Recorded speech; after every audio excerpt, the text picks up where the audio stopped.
मुंबई महानगरपालिकेतील शिवसेना उद्धव ठाकरे गटाचे नगरसेवक अंकित प्रभू सध्या पुण्यामधले जे आंदोलन सुरू आहे वृक्षतोडीचं त्यामध्ये सहभागी झाले. सध्या ते आपल्यासोबत आहेत, आपण त्यांच्यासोबत चर्चा करू.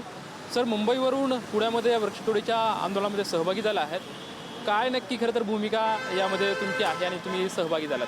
नाही, मला असं वाटतं महायुती सरकारने आपल्या जाहीरनाम्यात म्हटलं आहे की आपण पूर्ण महाराष्ट्रामध्ये शाश्वत विकास त्या ठिकाणी करणार आहोत. पण कुठे ना कुठेतरी शाश्वत हा शब्द हे महायुतीचं सरकार विसरलं आहे अशी जाणीव मला हे सर्व प्रकल्प पाहताना होते. आज युवासेनेच्या वतीनं या वृक्षांच्या रक्षणासाठी हे आंदोलन आमच्या युवासेनेच्या मंडळीने उभारलं आहे. त्यात मी उपस्थित आहे, पण मी स्वतः एक पर्यावरणप्रेमी आहे. आणि आज रस्त्याच्या रुंदीकरणाखाली ही जी काय 529 झाडं कापणंचं धोरण हे जे काय महानगरपालिकेने आखलं आहे ते अतिशय चुकीचं आहे.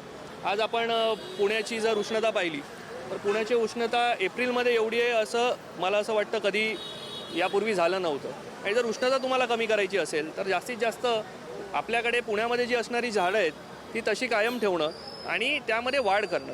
पण आपण आता अस्तित्वात असलेलीच वृक्ष तोडायला घेतली आहेत, तर आपण येणाऱ्या पिढीला पुण्याच्या कसा भविष्य पुण्याचं देणार आहे ह्याच्यावरती एक मोठा प्रश्नचिन्ह आहे. आणि महायुती सरकारला हा प्रश्न आपण त्या ठिकाणी विचारला पाहिजे. मला असं वाटतं की मोठा रिव्हरफ्रंट डेव्हलपमेंट हा जो प्रोजेक्ट घेतला आहे त्यामध्ये जगाचं आश्चर्य आहे की नदीची पात्र रुंद करण्यापेक्षा आपण ती अरुंद करतो आहे. त्या मोठ्या नदीमध्ये आपण मेट्रोचे कॉलम टाकले, त्यामुळे अडथळा त्या ठिकाणी तयार झाला आहे. आणि म्हणून येणाऱ्या काळात पुण्याला पुराला देखील सामोरे जावं लागणार आहे ही देखील वस्तुस्थिती आज त्या ठिकाणी तयार झाली आहे. आणि म्हणून शाश्वत विकासामधून शाश्वत हा शब्द महायुतीचं सरकार विसरलं आहे. जर शाश्वत विकासाच्या दिशेनं आपण गेलो नाही तर येणाऱ्या काळात महाराष्ट्राला देखील त्याचे पडसाद बघावे लागणार आहेत. आपण विकास करताना पर्यावरणाचा ऱ्हास नाही करत आहे ना, हे देखील बघणं महत्त्वाचं आहे. आणि आज मला वाटतं की पर्यावरणाची आणि निसर्गाची या सरकारला काही पडलीच नाही आहे. आणि म्हणून अशा प्रकारचे प्रकल्प ते हाती घेत आहेत आणि निसर्गाचा ऱ्हास करतात. नाशिकमधलं कुंभमेळ्याच्या निमित्तानं होणारी वृक्षतोड असेल किंवा पुण्यामध्ये सुद्धा आता गणेश किंड रोडवरती जे वृक्षतोड होती या संदर्भात खरं तर आदित्यजी ठाकरे ज्यावेळेस पर्यावरण मंत्री होते त्यांच्या माध्यमातून ज्यावेळेस काम झालं, आता ही वृक्षतोड असताना तुम्ही विरोधामध्ये आहेत. त्यांच्यासोबत हा विषय मांडून सरकारसोबत काही भूमिका मांडणार आहेत का, हा प्रश्न तिथं तुम्ही मांडणार? आदित्यजी नक्कीच नाशिकमध्ये जे वृक्षतोड होते त्याच्या विरोधात आहेत. इथे जी वृक्षतोड ह्यांनी हाती घेतली आहे त्याच्या विरोधात आहे. आणि म्हणून पर्यावरण रक्षणासाठी जेव्हा म्हणून विषय येतील तेव्हा शिवसेना उद्धव बाळासाहेब ठाकरे पर्यावरणाचं रक्षणासाठी ही मैदानात असेल.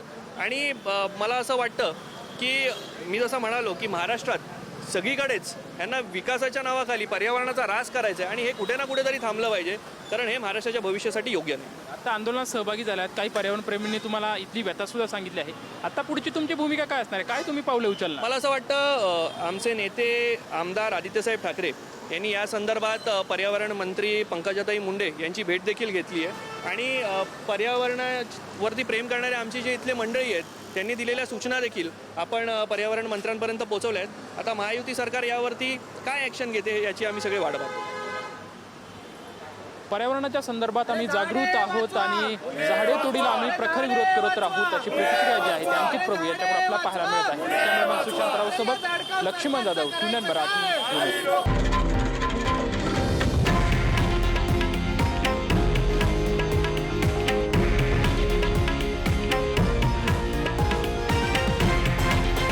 हे आहे देशातील नंबर 1 न्यूज नेटवर्क आणि आपण पाहत आहात TV9 मराठी, एकमेव.